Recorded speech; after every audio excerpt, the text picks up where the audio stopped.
My name is Leah Beck. I'm a Master Gardener with Kane County Master Gardeners, and today we're going to talk about how you can grow microgreens at home.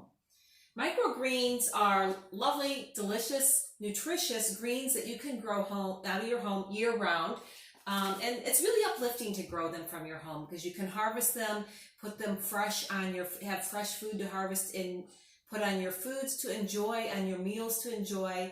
And it's really quite simple to do with common things that you would find around your home. There's really some key major considerations that we have to think about when we're going to grow microgreens at home. One is the seed type.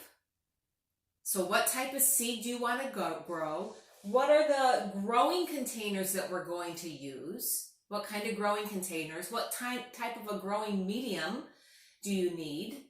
And then what are the moisture requirements and the lighting requirements? So really 5 simple things to know about: seeds, the planting medium, the planting containers, the lighting requirements, and the moisture requirements. So let's start with seeds. Now when you use microgreen seeds, when you plant seed for microgreens, you need quite a bit of seed depending on the seed type. But you can be creative in the types of seed that you use. I have some different examples of seed that I'm going to show you today. This is some sunflower seed that I actually saved from sunflowers I grew last year in 2019. And as you can see, the seed is relatively a larger seed. So sunflower seeds, you can grow pea seeds. These are pea seeds that, again, you'll see the seed is relatively large. You can use smaller seeds such as kale, makes delicious microgreens. The seeds of kale are quite small, as you can see in the bag, compared to how the size of the pea seeds, quite small on kale seed. I have some radish seed here.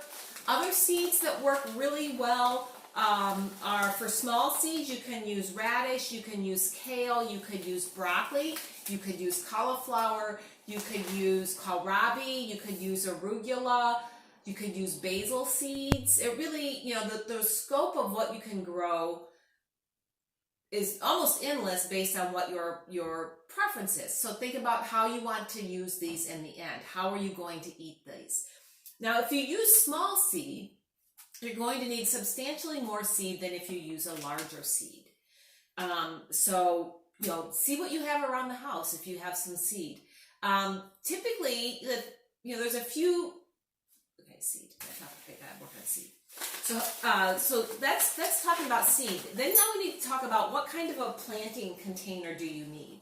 Well, you can get really creative. I use things I have around the house, so used produce containers. Now you want something that's relatively shallow. You'll see I have some microgreens going here, and you'll see the 2 different depths of containers that I have.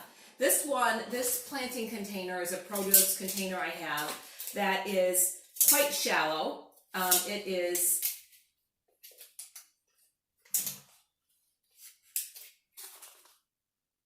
relatively, as you can tell, quite shallow. It's about 1.5 inches deep.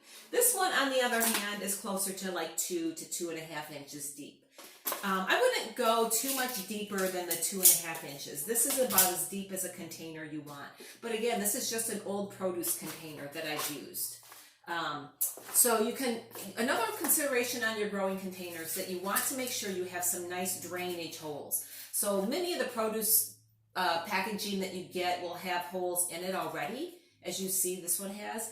But if you have some food storage container around the house that doesn't have holes, something like this, you can easily and carefully take a scissors or a knife or a nail and poke some drainage holes in there. The key is you want to have good drainage. Now, if you don't have any produce containers, get creative. You might have some other containers around your house. If you have an old foil pan, like a pie pan, you could use a foil pie pan.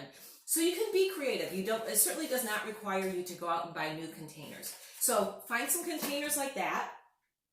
The next step for our containers is to fill them about 1 inch deep of a soilless potting mix.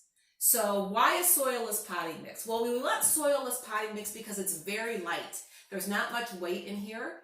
These microgreens are going to grow in a very compressed and short amount of time frame. Depending on if you use small seed or large seed, you might have your microgreens in as quick as 2 weeks. If it's a larger seed, it might be more than 3 weeks. So you don't need a lot of soil in there. You want it to be able to breathe. And if you put real dirt or soil into your mix, it's going to be harder for the roots to breathe. So a soilless planting medium is desirable. And you can purchase, if you have a soilless mix around the house, great. You can purchase a soilless mix. I make my own blend of a soilless mix. I mix together peat moss, vermiculite, and perlite.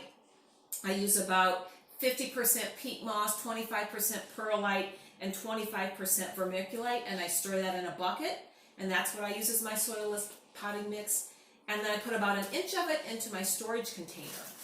Now the next thing that you want to do is take your seed, and the amount of seed that you need is going to vary based on if you use large seed or small seed, and what size your container is.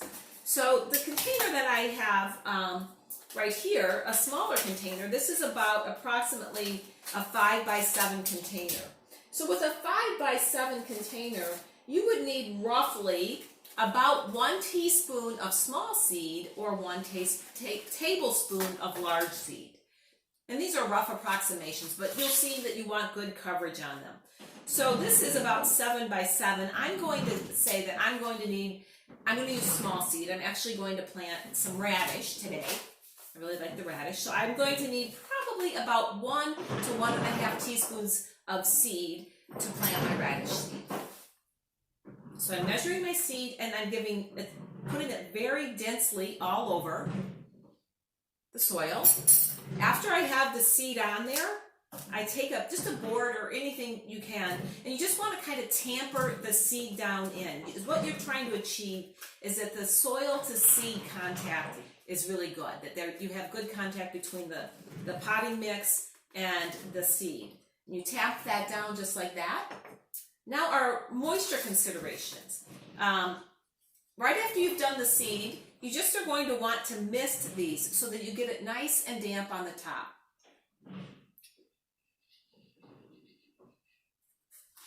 And that's, about the extent of the moisture needs that you're going to need.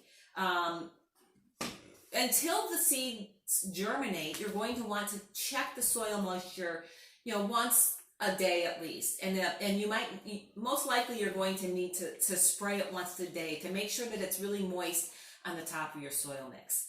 And that's really all you're going to do on a daily basis until you see that the seeds are starting to germinate, or that they're starting to the seeds are breaking through and you're starting to see some seeds come up. Once that starts to happen and you get about 50% of the seeds germinated, you're going to make sure you store it in a container. You can get creative, a food storage container or anything else you might have around the home. And from then on, after you get germination, you're going to water from the bottom only. And then next is lighting considerations. So you want to, the good news is about microgreens, they grow so quickly that they're more tolerant of less than ideal lighting conditions than other seedlings might be. So if you have a southern facing window, place these in a southern facing sunny window. You want to make sure that it's getting sun through the day. If you have some fluorescent lighting or plant grow lighting systems at home that you could put this under, that would be appropriate as well.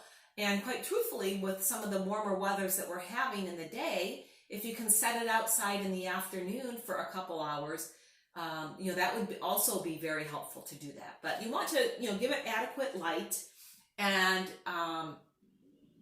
temperature's okay. All right.